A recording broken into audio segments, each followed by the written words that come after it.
Hello, everyone. Welcome to today's webinar with ATG. I appreciate you tuning in today to learn about Bluebeam Revu 20. I hope everybody's doing well and keeping busy.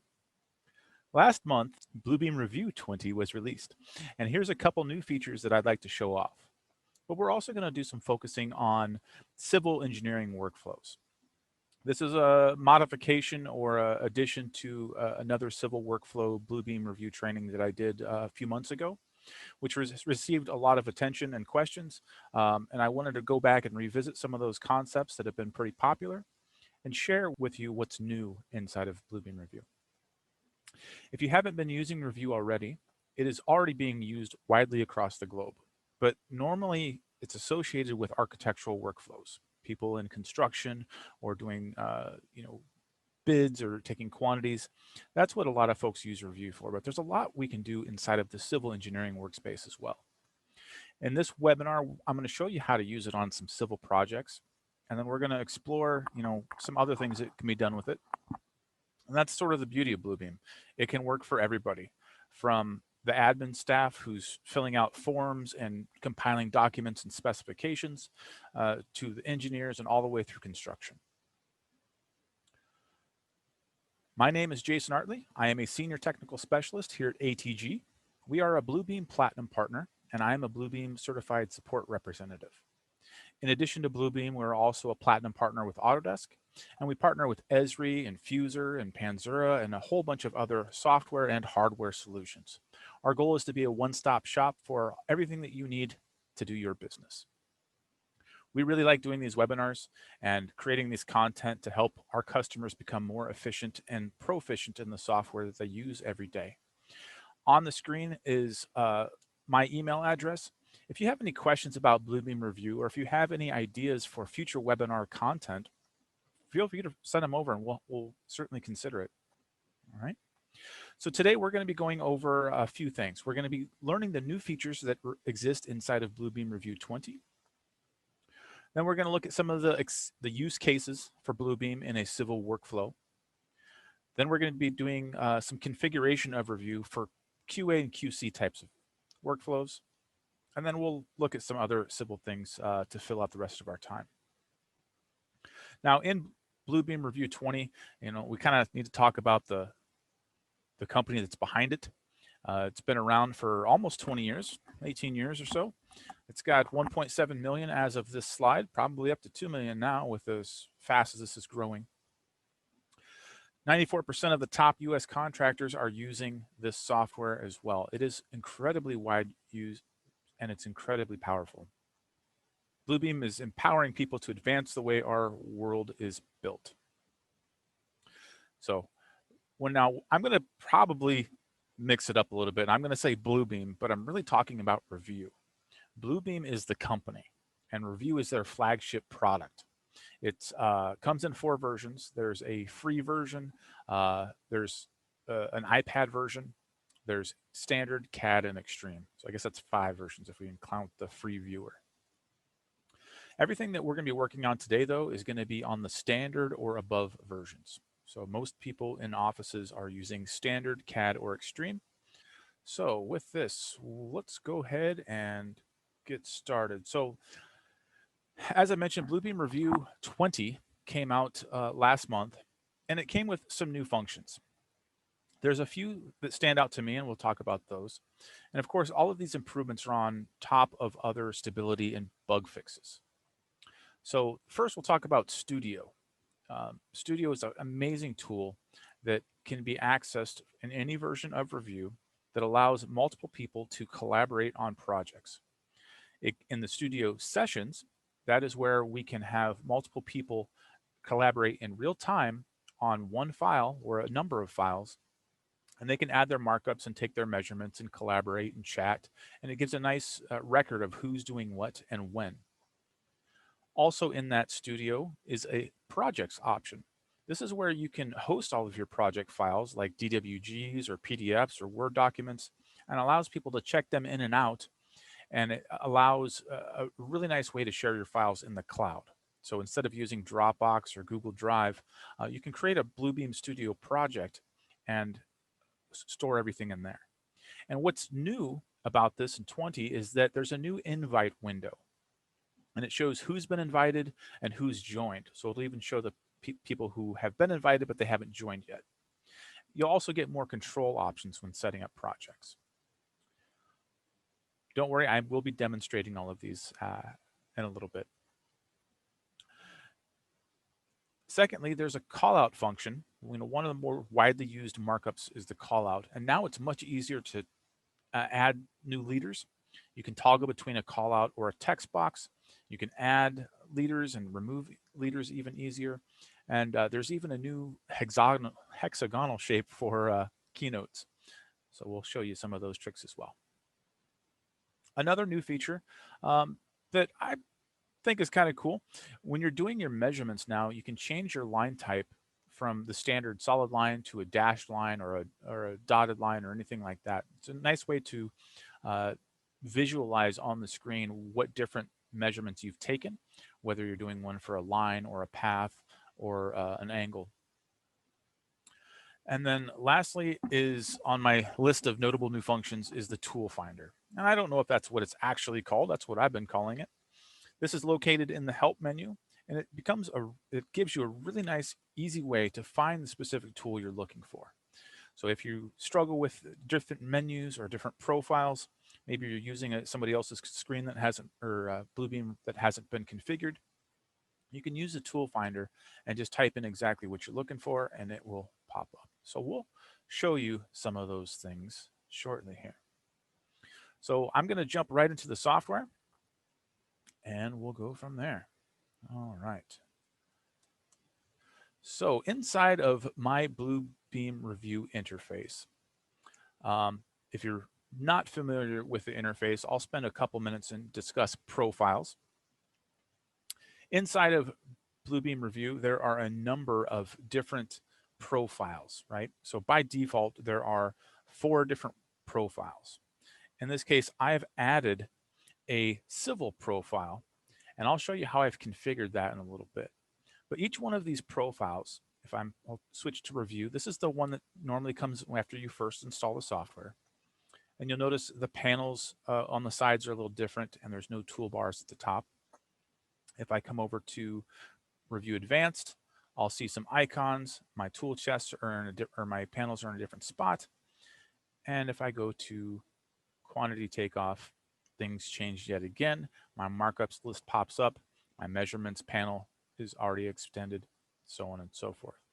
So I would recommend starting with whichever one you like first. I tend to gravitate towards the Revu Advanced, and then we'll go through and modify this to be what we want. In this case, I have a civil one as well, and this is just a copy of my Revu Advanced that I've added some civil functions to. So in order to get started, I might as well show you while I'm in here, is I'm going to come down to Profiles. I'll come down to the bottom and go to Manage Profiles. In Manage Profiles, I see my 4 default ones, and I have my new civil. So all I did was I selected the one that I wanted, or I went to add rather, and I can give a new one. We'll call this webinar. And now when I've got my webinar, it's going to show in my list here, and it should show up in that list when I get to it. And I can add, I can import other webinars. I can do things like that. This profile is going to stay with Revu, and it's always going to be here with me. So anything I need to modify, if I need to change a tool set or change my icons around, it's going to stay in the side of this profile. All right. And of course, I didn't hit OK there, so I'll come down here. Oh, make sure webinar is set. So if I need to change anything inside of my tool chest, I can do that. So I will jump over here and go to my tool sets. So inside of this particular profile, I have access to all the tool sets. So I know in this particular webinar one, I'm not going to need my Winter Wonderland. I don't need my estimation. I don't need my tools. Don't need construction symbols. I can just go through and wipe out everything that I don't need. Now, what's interesting about the tool sets compared to the profile, let me go back here, sorry for jumping back around, is when you do this, you have the option to show in all profiles. So not every profile is going to have all the same tool sets and vice versa. If I come over to my manage tool sets, same thing here, manage in all, or show in all profiles, yes or no. So you have to be careful with those as well. So I'm sort of just showing you this profile before we move on, but I will jump back to my civil one that has everything that I want to show you, because I've got my profile here, I've got my toolbar at the top, I've got my panels on the left and right, and I wanted to show you some of those new functions before we dive into the civil parts of this. I have not yet configured any of my tool sets to have any of the new functions. And that's something that I wanted to cover today as we start talking about going through and adding these markups and adding these measurements to our plan set. All right, so if you've seen one of my webinars before, you've probably seen me use this data set. This is a site plan that was given to us from Bluebeam. That way I'm not using any sort of company or real project. And it's just a basic site plan. I've got an existing building here, I've got a parking lot, and I've got a new office building up at the top. On the side, I have my profile and my utility information in here. So we're going to start a mess with this just as an example. As I mentioned, Bluebeam is widely used for making markups and measurements. So this is that paperless workflow that we can sort of really utilize now that not all of us are working in offices anymore. Maybe we don't have access to the big printer and we just need to, redline something. I can do all of my redlines here inside of Revu. So if I'm coming over to the tools section, I can go to markup and I can go to my callout. Note that there are other lines and things that we can draw. But since this callout is one of the new features in 2020, I'm going to start with this one. So I'm going to go with my callout, and I'm going to give this one landscape design likely to change, something like that. And I can grab this and I can move this accordingly. Now with this callout, what's new in 2020 is the ability to add or remove leaders even easier. So if I right click on here, I can go to add leader and I can just keep on adding a bunch of leaders, kind of like a multi-leader inside of AutoCAD. I can make those changes accordingly. I can also, of course, delete those leaders that look terrible. But what's really neat is sometimes I don't need the callout. I just need the text box. And the normal workflow would be to go up to your tools and just create a text box. Instead, what I can do is I can just go get rid of this leader too. And now I have a simple text box. So it's going to function almost identical to the text box command. Typical text box, right? It's going to function almost identically. I'm going to move that. But I have that ability, both on the text box and the callout, to add that leader. So now I can convert that text box to a callout. And you'll notice that the leader seems to work a little better with how it's located on the edges of the text box itself. So pretty cool function there. Now with this text box, again, we're sort of talking about tweaking this stuff to make reusable content for civil engineering. And I can take any of these callouts that I've made, one of the more powerful functions of Revu. If I come up to the gear icon on my right panel, this is where it's going to be if you're in that Revu Advanced profile, is I can come over here and click on my stuff. If I want to change my text color to blue, change my arrows to dark blue, I can make all sorts of changes here. Give me diamonds, blah, blah, blah. When I'm done with all these changes, there's that hexagon I was talking about as well. I can go through and once this is configured, it's going to show up in my recent tools. So if you have your tool chest set to show your recent tools, this is going to automatically hold all the tools or all the commands that you do recently, right? This is all going to get wiped out the next time you close review. So if you like this, if you've created something that you want to keep, you need to move this into an additional toolbox. So you can move it up to My Tools. In this case, I've made my own Jason's Favorites, but this is also where you would use for civil markup, right? If we're doing civil red lines, if we're doing civil quantities, anything like that, we can create our own toolbox and move these in here. So what I'll do is I'll take this typical text box in my recent tools, and all I'm going to do is I'm going to drag this down into civil markup. This means that when I close review, the next time I open it, this command is always going to be here inside of my civil markup tool chest. So if I come over here and I want to use that command, there it is. It's already pre-configured with the text that I want, the colors, and the style that I want. Now, if I didn't want it to say typical text box, I could also double click on this icon and you'll notice it's going to change. This changes the property of it. So now I can go create whatever and I can move it accordingly. It's going to hold those same colors and the same font and the same arrowhead style. It's just going to allow me to, put whatever I need to add. All right. So it's pretty neat that way. And again, if I ever need to go back to my typical text box, all I got to do is double click on that icon and it puts me right back. All right. So we want to reuse this stuff. If we're doing red lines, if we're doing markups, let's not type things in all the time. We can really save a lot of hassle. Of course, I want to jump back to my other site here. Now I can delete all these things that I've created. Since it's already a tool, it doesn't need to exist in this drawing anymore. It's not going to be in my markups list. All right.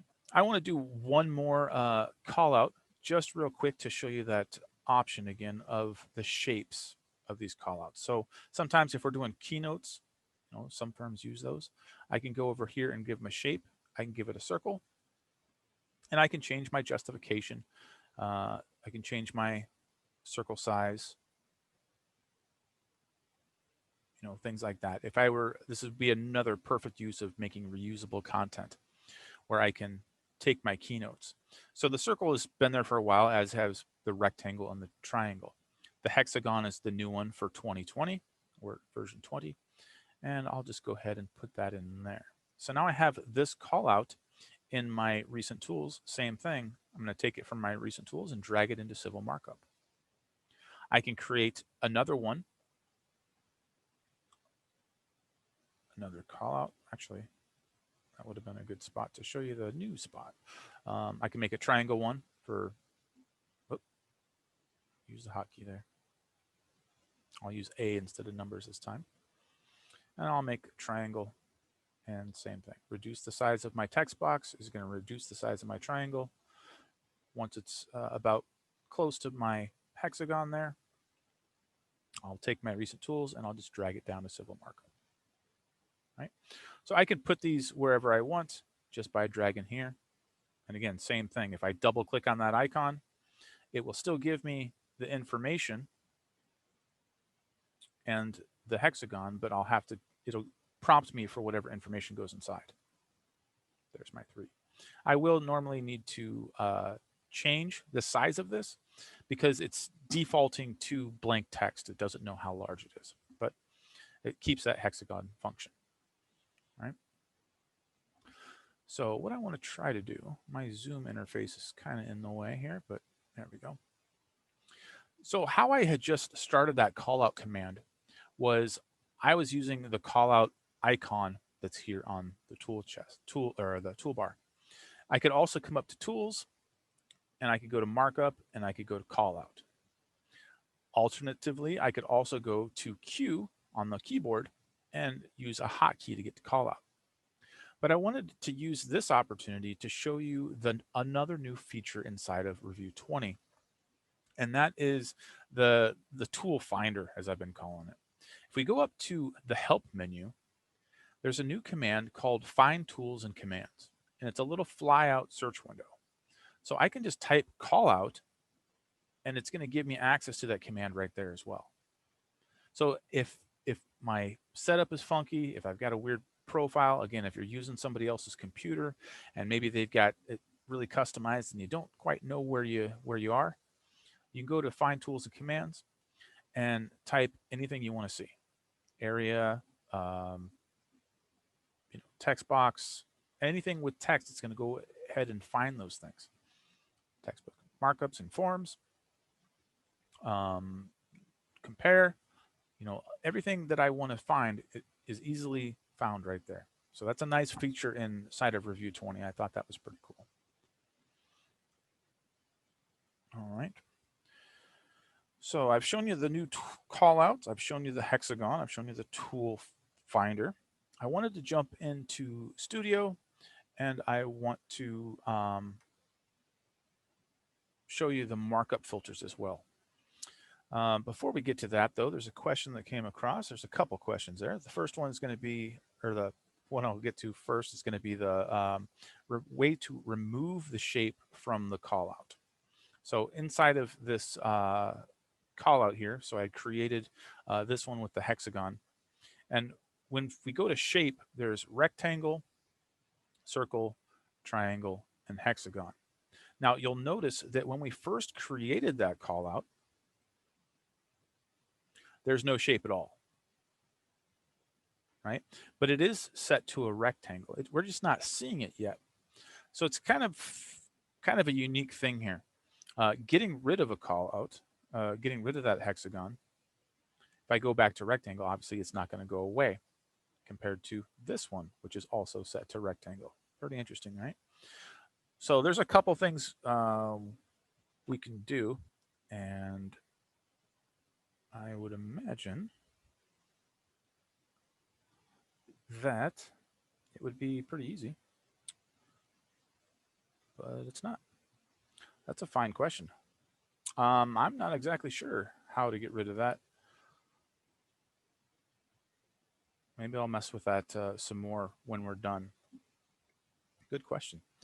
All right. The other question is about making changes, showing complete. Yep, that's all stuff I'm going to get to. All right. So let's jump over to the markup stuff. I've got another default data set to show you. And it's just this one that has a whole bunch of comments in it. I know we're talking civil, but this is an architectural one. And I wanted to show you this particular file because it has a lot of markups in it. And all these markups that we've been making, whether it be an area or a comment, measurement, these all appear in the markup list. The markup list can be accessed by going down to the bottom left-hand corner and selecting this icon for markups. And it pulls up this nice list here, and it's got everything separated by subject, right? I can see the author, I can see the contractor, things like that. So what I can do in here is I can completely customize this list by checking the columns, and I can do some filtering. I'm going to answer the question that was up here about, how should the designer mark a markup as complete, right? Think about when we're doing paper red lines. Either we're doing a checkbox or we're highlighting it or we're making some sort of note on the paper that we've already addressed that red line or made that change. Inside of Review, we have the ability to do this a couple ways. Of course, there is a highlighter tool where we could just highlight right through that comment, or we can come over here and make sure that there is a column set for status and also for comments, right? So these are additional spots that we can put in here. So let's just say emergency egress, right? Here's an architectural comment. I can come over here to the status column and right click, and I can set a status for accepted, rejected, canceled, completed, or none. Right? So these are out of the box, again, default things. I can say that these are completed, right? So I can go through and notice it's going to say, I did that on this date with that time. So if I going through my red lines, I can just say completed, Or I can say, reply, Jane said this was covered under another project, something generic like that. So if I'm not necessarily doing that work, right, or rejected, I can add that additional detail. So it's nice because it keeps everything in here, right? The markup list is incredibly powerful once it's configured. Now, one of the new features inside of Review 20 is this filter list option. There's always been a great way to filter, or an easy way to filter the different options inside of the markups list, but the filter list adds some additional functionality.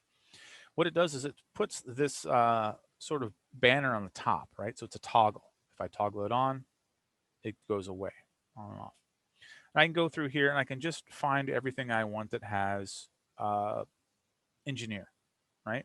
So here's all of my engineer comments. Or if I want to show clear all, I can go clear all, go there. I don't like that the clear all is so dark. I wish that was a little bit more obvious in that red, but either way, I can make those filters and filter my markup list accordingly. So what we can do in that case, to tie it into that other question, is what about everything that has been completed, right? I can filter and I can see everything that's been completed. Or I'd be able to go through and filter everything that was rejected. And what's nice about this particular new filter list is that I can save filters as well. So if I go through and I filter this to, I want to see architect only, and I want to see completed, I can come over to my filter list and I can save a filter, completed arc comments. I can hit the check mark there, and then my filter will be saved inside of my list. Again, that's a new function in 20. So I can come over here, take my filter list, uncheck that. Now everything's set. If I want to ever go back to my completed architect comments, all I got to do is click on filter list, grab my sliders, and there's my completed arc comments. So I can toggle that on and off, and you can see how that works. Pretty cool function. So hopefully that answers your question about how to mark off a markup as complete. Again, that's one option. The other option, of course, is to use the highlighter tool and just highlight it accordingly if need be. Also notice, since this is a good opportunity to show you, the filter list does filter what you see on the PDF as well. So when I toggle the filter list on and off, you can see my other comments get grayed out and only my architectural ones are highlighted. So if you've got weird display going on there, go check out your filter list. Maybe that's the problem. All right. Now the last new feature is the new invite for Studio. I'm going to show you that function, and then we're going to spend the rest of the time going through some of those civil specific workflows. This part doesn't really matter what drawing I'm in, but I'll go ahead and fire up the Studio. If you haven't used the Studio before, this is going to be a little house-shaped icon, and this is accessible in all versions of Bluebeam Revu, even the standard version. But you have to have, or even the viewer version, the free version. Now you have to be in standard or above to actually create something. So if you have standard and above, you'll see sign in, and this requires a separate account. So you'll have to create your own. And I'll go ahead and sign in. Of course, let's see if I can remember my password on the first try. Doesn't always happen. See, told you so. And you gotta be kidding me. I change my passwords way too often and I don't remember them all the time. There we go. So now that I'm signed in, I've got my studio projects and my studio sessions, right? Again, the project, this is where we're going to set up our information to load up our files, right? So if I want to load up specifications, I can have those here. If I want to have my superseded information, I can create folders. So this is my file share. And this is where we see joined and not joined. This means that I've been invited, or if I have been invited to other projects, I would see those listed here. They're not going to appear in my project list until I actually join them. So let's go invite somebody. So I'll take my view test one here, and I can go to the plus sign. Actually, I'll just create a new one. We'll create a new project, and we're going to call this webinar. And inside of this webinar, it's going to pop up here, and here's where I can invite folks, right? So I've got this little icon here. I'll click on webinar, and this is where things get a little different. I can type or paste emails. I can add from group or use my address book. So I'll go through here, and I'll go ahead and invite my buddy Kyle, atgusa.com, and I can check and include emails. So it shows him there. Now I can go, at this point, I can go in and remove them. I can fine tune all my different information here. And then I can invite participants. So when I invite him, it's going to send him an email. Now at that time, I can go through my webinar and I can see those different attendees. And I can open my project. Close this guy over here. Once Kyle joins, and he's probably not going to join because I'm sure I've interrupted his lunch break, I can go through and jump over to my settings here, and I can set up my not joined here, right? So I see that I've invited him, he hasn't joined yet. I can email a reminder, I can restrict users, and this is where I can set this up accordingly before anybody else has joined, right? So I can go in and, I don't want them to, I'm just denying everything. So he can't invite anybody else, or he can't do these other things, but I do want him to be able to send a PDF to sessions, right? So I can configure all of those options and go from there. So some new functionality is inside of the studio with the joined and the not joined function. That's what's new in 20. And the same thing happens inside of my studio sessions. As I mentioned, a session is something a little different where I've got the ability to collaborate in real time. So if I were to jump into this particular one here, this is one where I've collaborated with my coworker Frank, and we've gone through and I can see when I've joined, what I did. I can see when Frank joined, and if I hover over there, it will tell me that back in March we did this this little session thing. Right, so it's pretty neat that it gives us all of this function. I can have, a bunch of people in here all at once. I can see when they're online and offline, and I can follow them around. I can do a bunch of things. So if you're trying to get that in the office feel, if you're even working remote currently, what you can do is you can fire up Bluebeam Revu, join a session, and you can even chat down at the bottom too. So you can go through everything just as if you were in a conference room, right? Due to COVID and social distancing, we probably shouldn't be in a conference room going over the leaning over the table to look at a set of plans. Now we can just use Revu. We can do this and still have access to all of the tools. I want to elaborate on that access to tool thing. Even if you're on the free version of Revu, right? So let's say your firm is a Bluebeam studio firm or a Bluebeam firm, but maybe you're collaborating with an architect or somebody else who hasn't gotten Revu yet. They can download the viewer version or the trial version of Bluebeam Revu, and you'll be able to invite them to projects and sessions, right? So they'll be able to hop in and grab files from a project. And if you've got a session open, they'll be able to get in here and use all of the tools. So in the free version, everything would be grayed out. But once they're inside of a session, they will be able to go in and create markups and take measurements. So this is a really handy way to collaborate with people out of your firm as well. All right. So that's a little bonus information about the studio while we're in there talking about the new functions. And I've covered, the new invite window.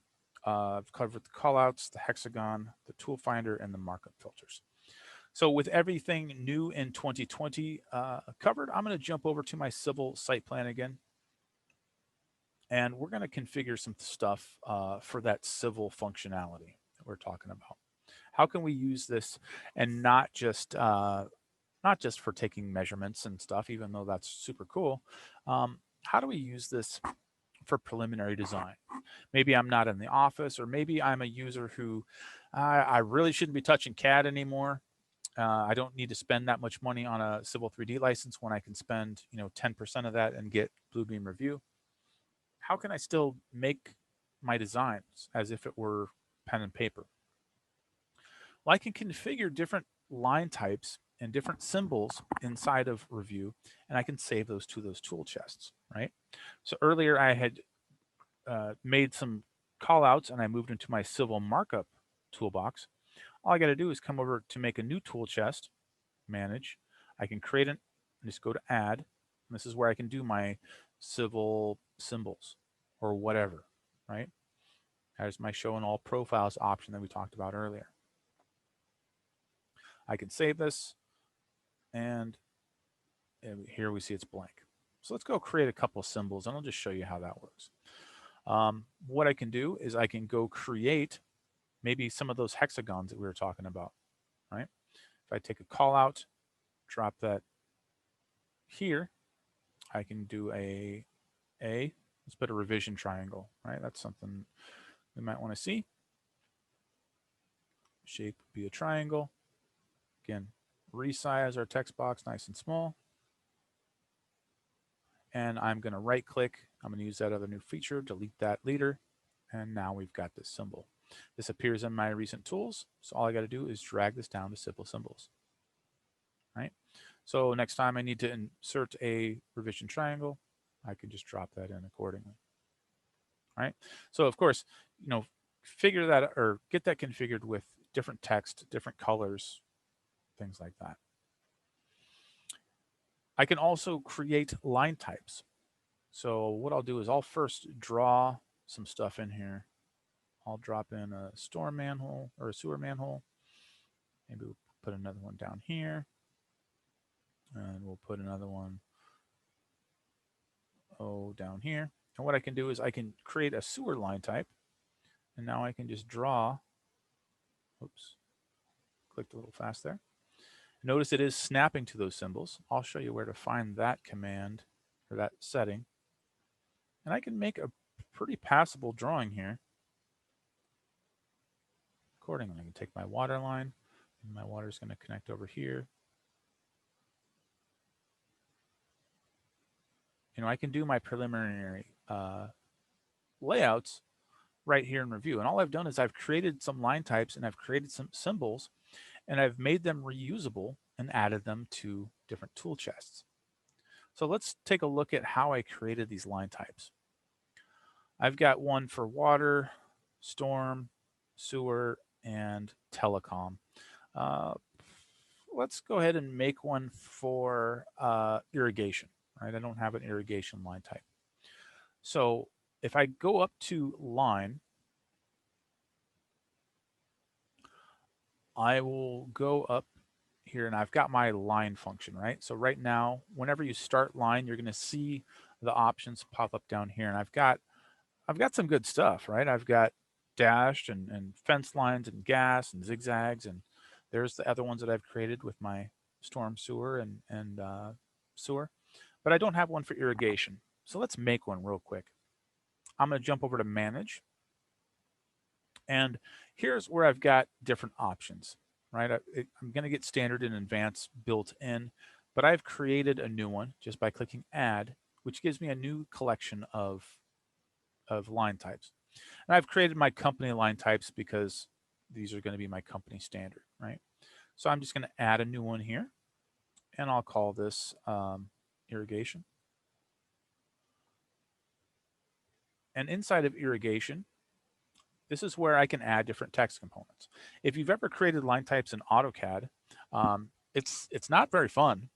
You know, even if you're using that great new CTC uh, line type wizard tool that they've got, it's still a little clunky.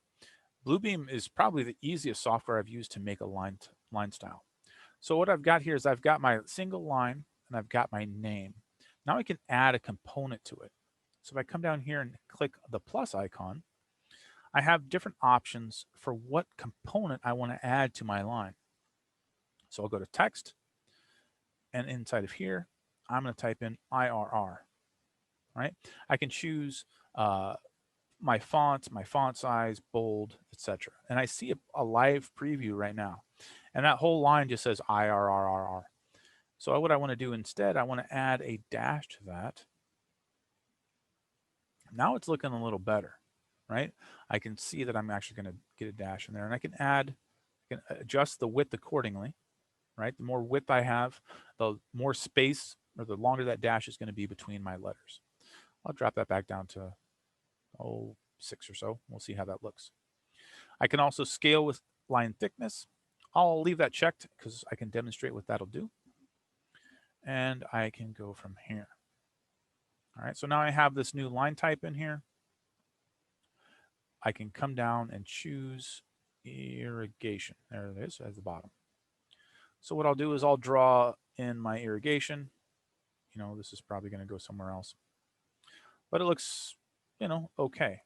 If I start messing with the size of that line type, that's where that scaling is coming in, right? So I can adjust the scale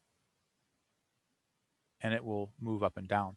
If I go and modify that line type, grab my irrigation again, if I take off that scale with scale thickness, that text is always going to be, you know, what it is. So I'll drop it down to 3 and we'll call that good. I'll go ahead and delete this one and I'll draw a new line, irrigation, and that looks all right. So how do we determine the color for this particular symbol? Well, I'm going to come over here to the properties of this object. Irrigation is usually blue of some sort. Maybe I'll make it a little lighter blue than my actual water there. But I can configure, you know, all my styles, all my information. And here I can add it to my tool chest. Now, the way that I showed you earlier is that anything that I do inside of Revu is going to show up inside of my recent tools tool chest. And I was dragging and dropping this earlier.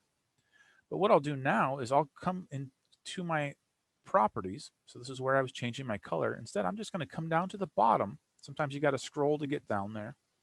There's an option to add to, there we go, options, add to tool chest. And I'll just grab this to civil design. And we're going to see it's going to pop up right there. So now I have that irrigation line accordingly. Again, and if I double click on it, now I've got an irrigation line that I can move anywhere. So we can configure our symbols and the colors of them all inside of our properties. And then once it's configured, then we add it to our tool chest, right? I'll go ahead and delete some of these things, but I've gone through and I've created, you know, some symbols a very similar way. I'll make a water, I've made a water valve here before. Let's make a fire hydrant. I don't think I've tried making one of those before, but we'll see, and hopefully it looks somewhat like a hydrant. They don't always look the same inside of every jurisdiction, but it's usually a circle of some sort with some lines poking out of it. And I'll just grab another line. And then what I'll do is I'll just configure these colors to be blue. And I can even fill that in. Let's fill that in with a lighter color blue like I did with that valve there. And we'll make that blue. And we'll make this blue. Now this is going to be different because I've used different commands, right? I've did a circle and I did a line. So I can't really grab those and drag them into my quantities. And this function here, I can't add it to my tool chest because it's not going to grab these other parts. So what do? I need to create a snapshot of this. So what I'll do is I'll go over to Edit, and I'll use the snapshot tool, right? This is, again, I could have typed in G as my hotkey, or I can use my new Find Tools and type in snapshot. And I'll snapshot content there. And what I'll do is I'll just grab this little fire hydrant. And now it exists. If I paste it, hey, oh, I did snapshot content, not snapshot. If I grab this guy, what that should do is it copies it to my clipboard essentially, right? So I can copy and paste this. So now I can grab my fire hydrant and just drop this down to civil design. Again, if it's in recent tools, it's going to go away when I close Bluebeam. I don't want to do that. So now I've got this in here, I can drop this in accordingly. All right, question. Could you make one move set to one color for the civil symbols and all the layers will be changed to that color? Maybe. There are layers inside of Bluebeam Revu. This isn't a function I use very often, but let's go play with it. We've got some time.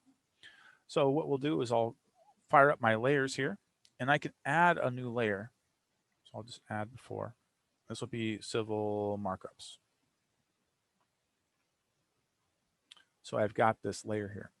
What I can do, I should be able to take these objects and put them on the different layers, right? So if I go create information,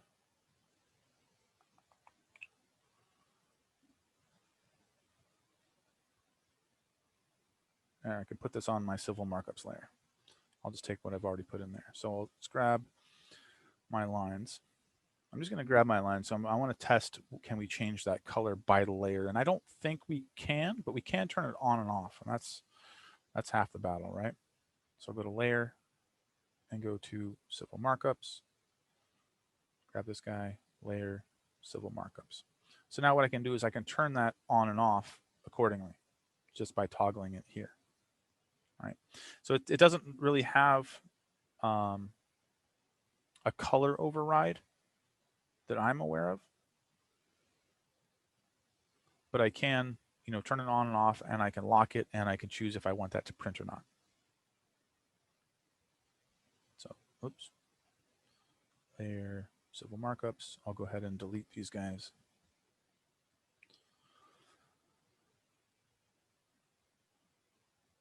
And we'll move him over here. And just for the sake of finishing the job, I'll draw my water connection there. All right. So I could probably go make another symbol for T, but you get how that works. So with that markup, of course, I go to my layer and I can turn that on and off. I didn't add that section. It's a good sort of check too. Now that that's on there, I can turn that whole thing on and off. All right. But I cannot necessarily change that. Oh, what is that? Right click. I just saw it. Change color. Maybe it was just for my symbol. Yeah, change colors. So I can do it that way. That's not what you're asking though. So hopefully that helps somewhat with the layers. What else you could do, since these properties are already in here, your tool chest, once you make another change, it's not gonna ripple down like CAD would, like if you had an AutoCAD layer. It's not gonna follow that same sort of methodology. It is a little bit more work, but then again, it's a $250 piece of software. It does pretty good though. All right. If you've got any other questions, feel free to type them into the Q&A chat box. Otherwise, there's one more thing I wanted to show you before we start working towards wrapping this up. And that's with some of the quantities and the QA/QC part of working in a PDF file. I can make different measurements inside of Review, and I can do a similar workflow, right? Whenever I make those comments or make those markups in my recent tools, I can drag them down into my tool chest to save them. So I've got one here for my sewer where I've already pre-configured this one. So this doesn't work. Actually, it kind of does. I can go through, measure accordingly. There's my information there. So what I can do is I can pull this down. I can do my different quantities.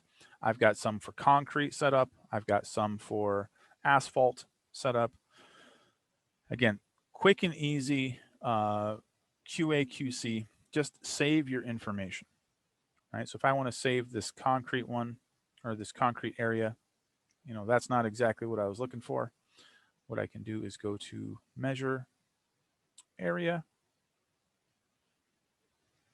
and I can, you know, measure this area accordingly.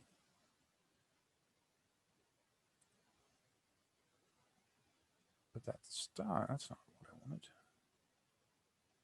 You know, I can configure this for my different hatches, and then all I got to do is save that into my quantities by changing the properties of that, right? If I go to my properties here, it's going to say area measurement. If I go to one of these properties for asphalt, it's been labeled asphalt there. So what I will do is I will delete that guy real quick. And this one. I'm going to use the dynamic fill tool. I'm going to fire up J. That's the hotkey to get to that one. And I'm going to do an area measurement. And I'm actually going to have it use my asphalt, or I'll use the concrete one. It will pull from my toolbox this concrete measurement, and I'm going to have dynamic fill, and I'm going to measure this concrete area right here. So if I use my dynamic fill, it'll find those edges. I'll let go when I hit apply, and there's my concrete set up, and it matches my civil quantities perfectly, right? So incredibly handy tool. Do the same thing here, just, oops. There we go. So these are going to appear in my markup list. Same thing, using those new tools in 2020. I can create a filter that will go in and find everything that says concrete. And I'll go save this one, save filter, concrete quantity.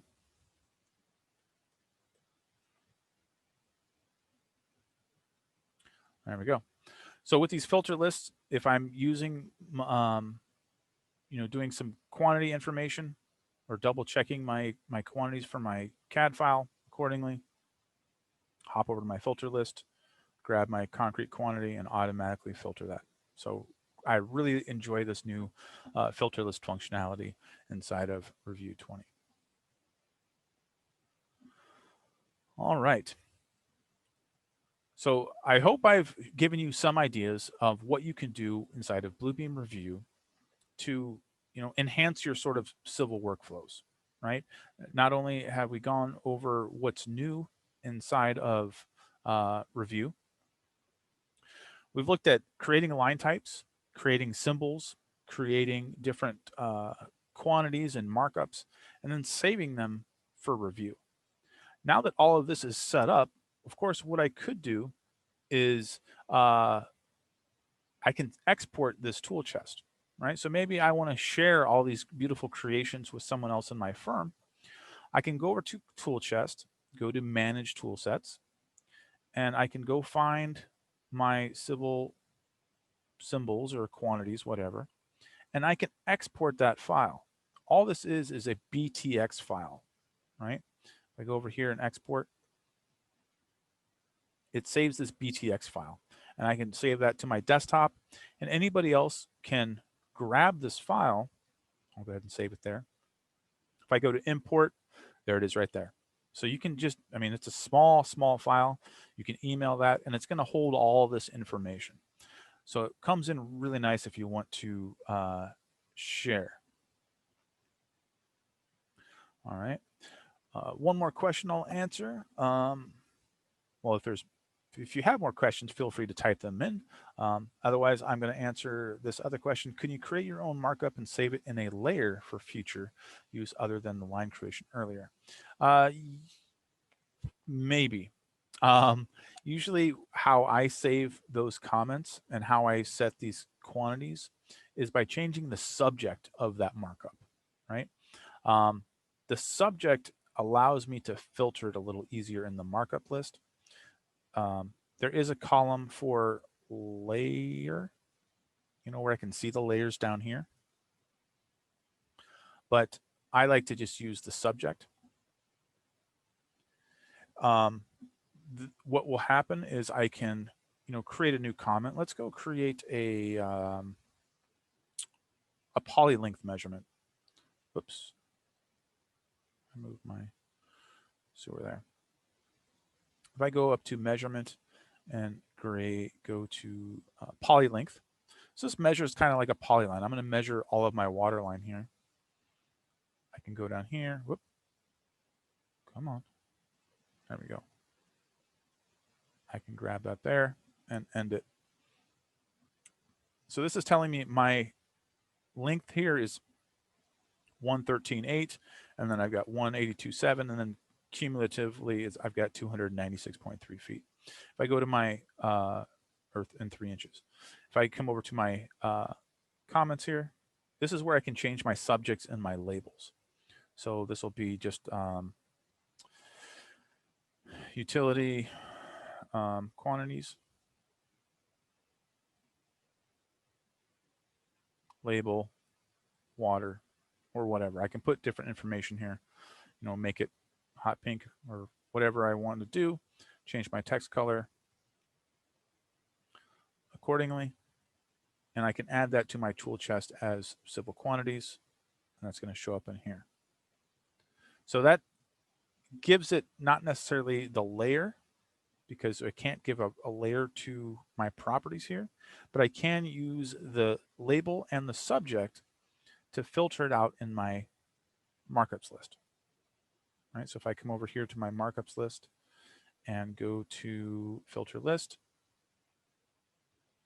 I can go to my label and I see my water right there. Or I clear this one and go to my utility quantities, right? And then I see that one there. This link that you see on the page is atgusa.com/events. Shows our calendar where you can easily find our upcoming webinars, and you can register to watch those live. Our social media presence is pretty heavy. We've got a lot of stuff on LinkedIn, and we also have a YouTube channel at youtube.com/ATGUSA, where you can find this webinar and many others, all set up in playlists depending on the software and everything. And as I mentioned, if you have any requests, if you've got an idea for a webinar, maybe you want us to cover, something specific in Civil 3D or Revit or Bluebeam or Fusion 360 or Panzura, or, if it's something that we support, we're happy to talk about it and help you with it. So with that, take a look at what we've got on our YouTube channel. And with that, I want to say thank you so much for your time. Thank you for spending your lunch break with me, and thank you for anybody who's clicking on this in the future on YouTube. I hope you all take care, and we'll see you on the next one. Again, this has been Jason Artley with atgusa.com, signing off.